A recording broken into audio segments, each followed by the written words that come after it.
श्री परमात्मने नमः। अथ सप्तदशोऽध्याय है। श्लोक 6 से 10। कर्षयन्तः शरीरस्थं भूतग्राममचेतसः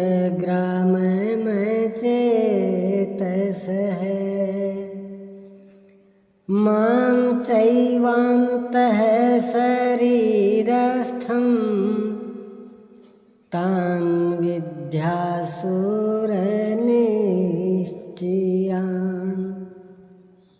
वे शरीर रूप से स्थित भूत समुदाय को और अंतःकरण में स्थित मुझ अंतर्यामी को भी कृश करने वाले हैं, अर्थात दुर्बल करने वाले हैं।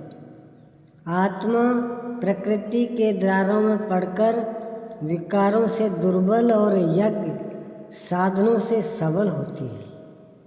उन अज्ञानियों अर्थात अचेतों को निश्चय ही तू असुर जान, अर्थात वे सब के सब असुर हैं। प्रश्न पूरा हुआ।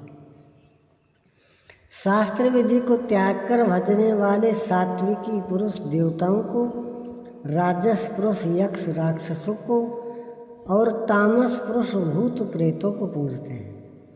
केवल पूजते ही नहीं, घोर तप करते हैं। किंतु अर्जुन, शरीर रूप से भूतों को और अंतर्यामी रूप से स्थित मुझ परमात्मा को दुर्बल करने वाले हैं, मुझसे दूरी पैदा करते हैं, नेकी भजते हैं। उनको तू असुर जान, अर्थात देवताओं को पूजने वाले भी असुर ही हैं।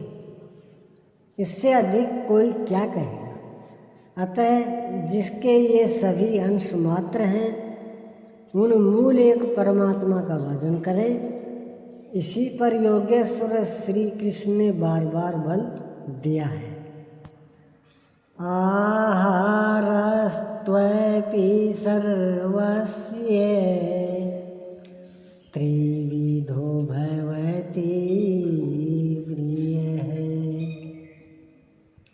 यज्ञस्तपस्तथा दानं तेषां भेदमिमं शृणु। अर्जुन, जैसे श्रद्धा 3 प्रकार की होती है, वैसे ही सबको अपनी अपनी प्रकृति के अनुसार भोजन भी 3 प्रकार का प्रिय होता है। और वैसे ही यज्ञ, तप और दान भी 3 प्रकार के होते हैं। उनके भेद को तू मुझसे सुन। पहले प्रस्तुत है आहार। आयुः सत्त्वबलारोग्य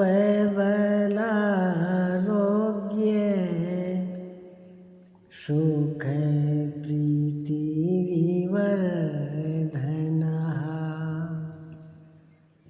राश्यः स्निग्धः स्थिरः हृद्यः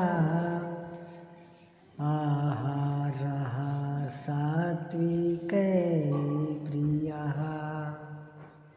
आयु, बुद्धि, बल, आरोग्य, सुख और प्रीति को बढ़ाने वाले, रसयुक्त, चिकने और स्थिर रहने वाली तथा स्वभाव से ही हृदय को प्रिय लगने वाले भोज्य पदार्थ सात्विक पुरुष को प्रिय होते हैं। योगेश्वर श्री कृष्ण के अनुसार स्वभाव से हृदय को प्रिय लगने वाला बल, आरोग्य, बुद्धि और आयु बढ़ाने वाला भोज्य पदार्थ ही सात्विक है। जो भोज्य पदार्थ सात्विक है, वही सात्विक मनुष्य को प्रिय होता है। इससे स्पष्ट हो जाता है कि कोई भी खाद्य वस्तु सात्विकी, राजसी अथवा तामसी नहीं होती। उसका प्रयोग सात्विकी, राजसी अथवा तामसी हुआ करता है। न दूध सात्विक है, न प्याज राजसी और न लहसुन तामसी है। जहाँ तक बल, बुद्धि, आरोग्य और हृदय को प्रिय लगने का प्रश्न है, तो विश्व भर में मनुष्यों को अपनी अपनी प्रकृति, वातावरण और परिस्थितियों के अनुकूल विभिन्न खाद्य सामग्रियों प्रिय होती हैं। जैसे बंगालियों तथा मद्रासियों को चावल प्रिय होता है और पंजाबियों को रोटी। एक और तो अरबवासियों को दुम्बा, चीनियों को मेंढक, तो दूसरी ओर ध्रुव जैसे ठंडे प्रदेशों में मांस बिना गुजारा नहीं है। रूस और मंगोलिया के आदिवासी खाद्य में घोड़े इस्तेमाल करते हैं। यूरोपवासी गाय तथा सूअर दोनों खाते हैं। फिर भी विद्या, बुद्धि, विकास तथा उन्नति में अमेरिका और यूरोपवासी प्रथम श्रेणी में गिने जा रहे हैं। गीता के अनुसार रसयुक्त, चिकना और स्थिर रहने वाला भोज्य पदार्थ सात्विक है। लंबी आयु, अनुकूल, बल, बुद्धि बढ़ाने वाला आरोग्यवर्धक पदार्थ सात्विक है। स्वभाव से हृदय को प्रिय लगने वाला भोज्य पदार्थ सात्विक है। अतः कहीं किसी खाद्य पदार्थ को घटाना बढ़ाना नहीं है। परिस्थिति, परिवेश तथा देश काल के अनुसार जो भोज्य वस्तु स्वभाव से प्रिय लगे और जीवन शक्ति प्रदान करे, वही सात्विकी है।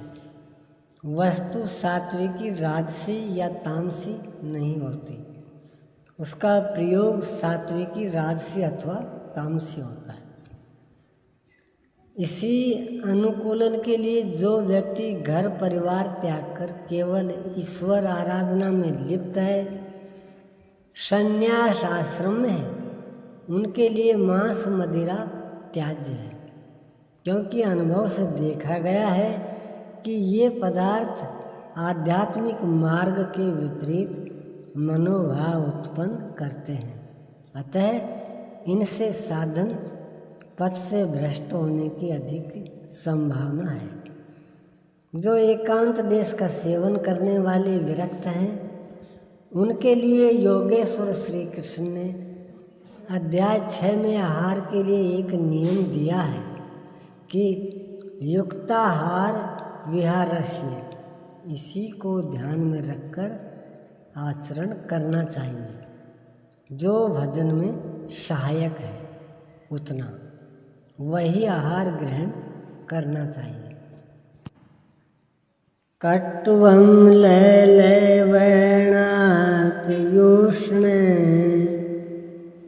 तीक्ष्ण रुक्ष विदाहिन आहारा राजसस्येष्टा दुःख शोकामये प्रदाः।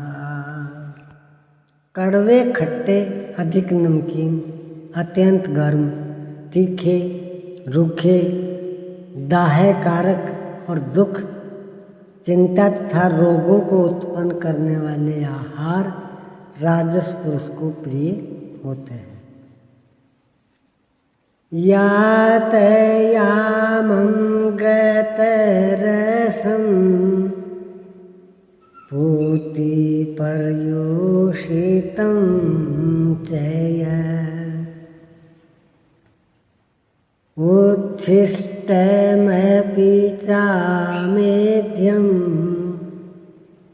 भोजनं तामसे प्रियम्।